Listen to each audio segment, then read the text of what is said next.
unknown to the biggest song of them all, probably. Phil Collins' Sussudio. It's Wow.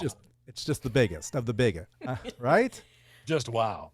Yeah. That's on this list. Yeah, I know. K-Rock It was, played this. and I say this, Phil Collins is tremendous. His talent as a drummer and a singer, he's amazing. He's amazing. But that song,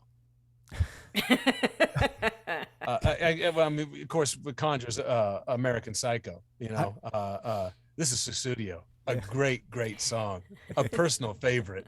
And the reason that they said that, of course, is because they knew it's a visceral reaction that the song gets from people. You either love it or you hate it, and I don't know many people that love it. Strangely enough, we're going to come upon a song that I hate even worse than Sussudio. Really? That's on this list. That just drives me insane when I hear it. But we'll get to that eventually. I know which one it is. Oh, I'm sure you do. but okay. So Sussudio, what is it about the song that just does not? Did you at the time in 1985? A junior in high school, and Phil Collins, and this is the biggest album, and you've got the cassette, don't you? No. No. What? Why would I need the cassette? It was played every 40 minutes on the radio. No, absolutely not. The reason I didn't like it is that Word is made up bullshit. It's just you're not singing anything.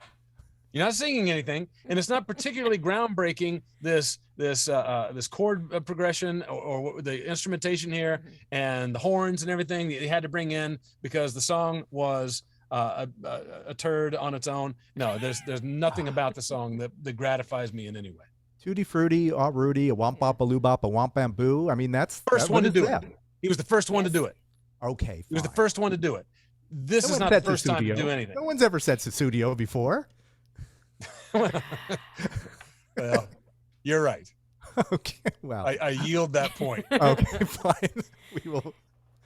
Holly, where were you on the Phil Collins? No Phil Collins at all. No, Phil Collins and Genesis. Phil Collins. Wow. Not solo. I mean, not a huge Phil Collins. I appreciated him, and no, I was not one for the ballads either. Not one for Phil Collins ballads. All right. I mean, I appreciate him. I love him. I think he's funny. I think he has a great wit. But yeah, this is not my go-to. I would imagine at an Indiana radio station, you'd hear Springsteen, you'd hear Mellencamp, and you'd hear Phil Collins in '85. Sure. That was it, and that was everywhere. It. Yeah. Oh, absolutely. Yeah. All right. It was inescapable. But you bought Springsteen and you bought Mellencamp, I'm sure, right? Well, yeah. Oh, okay. Because it was good. Yeah. What's your point, Dave? Okay, I get. Dave, you sound surprised. Did you? Was this your jam? I did. Yeah, I did like Susie. I liked this. This was. Was it a great song? Was it a personal favorite? It was. We're going to learn something about David right here. I actually also liked it because I was a Letterman fan, and Letterman used to harp on Sussudio all the time. But I think also because it's still a good song. You can't argue that it's a catchy song that's still in your head. You still know this word Sussudio to this day. It's not like, oh, what was that song that Phil Collins sang that was nonsense song? Everyone knows it. Just say it wasn't the last time you do it. Abacab? Yeah.